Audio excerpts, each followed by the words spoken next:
বইয়ের মধ্যে কয়েক রকমের সালাম দেওয়ার কথা রয়েছে, সেগুলো সঠিক কিনা? রাসূল করিম সাল্লাল্লাহু আলাইহি সাল্লামের প্রতি দরুদ প্রেরণ করা, তার জন্য শান্তির দোয়া করা, এটি অত্যন্ত গুরুত্বপূর্ণ একটি ইবাদত। নবী করিম সাল্লাল্লাহু আলাইহি সাল্লাম বলেছেন, মান সাল্লা আলাইহি মাররাতান সাল্লাল্লাহু আলাইহি আশারা, যে ব্যক্তি আমার প্রতি একবার দরুদ পাঠ করবে, আমার জন্য রহমতের দোয়া করবে একবার, আল্লাহ রাব্বুল আলামিন তার প্রতি 10 বার রহমত নাযিল করবেন। আল্লাহ রাব্বুল আলামিন কোরআন হাকিমে বলেছেন, ইন্নাল্লাহা ওয়া মালাইকাতাহু ইউসাল্লুনা আলান নবী ইয়া আইয়ুহাল্লাযীনা আমানু সাল্লু আলাইহি ওয়া সাল্লিমু তাসলিমা।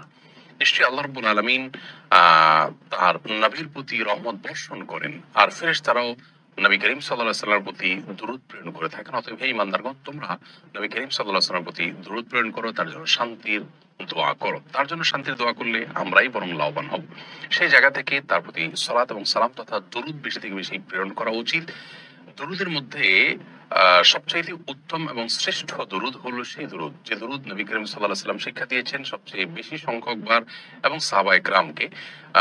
অনেক সাহাবী জিজ্ঞাসা করেছেন, ইয়া রাসূলুল্লাহ, কোন দরুদ আমরা পাঠ করব? তখন তিনি সর্বোত্তম দরুদ হিসেবে যে দরুদের কথা বলেছেন সেটি ছিল দরুদ ইব্রাহিম, যেটি আমরা নামাজে পাঠ করে থাকি। দরুদ ইব্রাহিমের কয়েকটি ফরম্যাট রয়েছে, কয়েকটি ভাষ্য রয়েছে হাদিসে। আমরা যে দরুদ ইব্রাহিম আমাদের দেশে পড়ে থাকি সচরাচর, আল্লাহুম্মা সাল্লি আলা মুহাম্মাদ ওয়া আলা আলি মুহাম্মাদ, শেষ পর্যন্ত, এই দরুদটাও বিভিন্ন হাদিস দ্বারা সুপ্রতিষ্ঠিত এবং সাব্যস্ত হয়েছে। বিধায় সবচেয়ে উত্তম দরুদ হলো এই দরুদ পাঠ করা।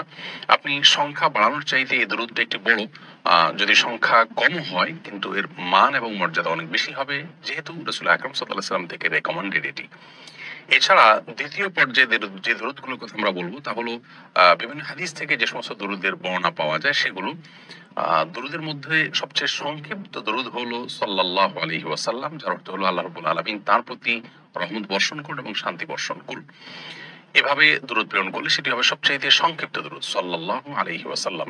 এছাড়াও আল্লাহুম্মা সাল্লি আলা মুহাম্মাদ ওয়া আলা আলি মুহাম্মাদ, এভাবেও দরুদ প্রেরণ করা যেতে পারে। দরুদ প্রেরণের ক্ষেত্রে একটি বিষয় হলো যে অনেক বই পুস্তকে বিভিন্ন রকমের দরুদের কথা বলা আছে, দরুদে লাখি, দরুদে হাজারি, দরুদে তাজ, দরুদে তুনাজ্জিনা, আরো অনেক রকমের দরুদের কথা বিভিন্ন বই পুস্তকে পাওয়া যায়।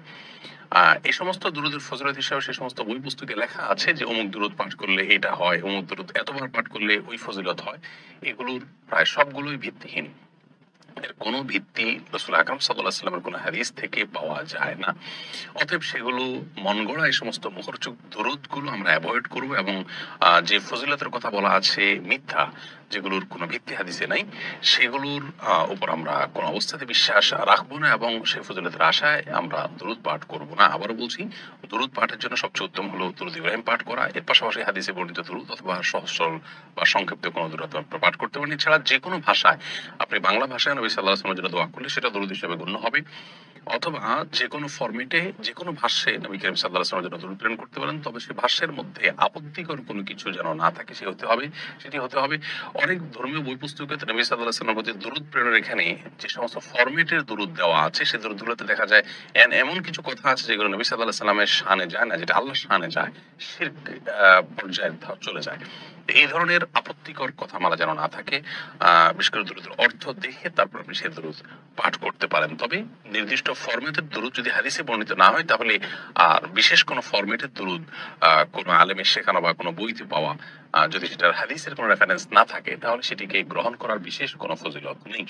বিনা ওজুতে দরুদ পাঠ করা যায়, এবং সকাল বিকাল সন্ধ্যা শোয়া অবস্থায় চলা অবস্থায়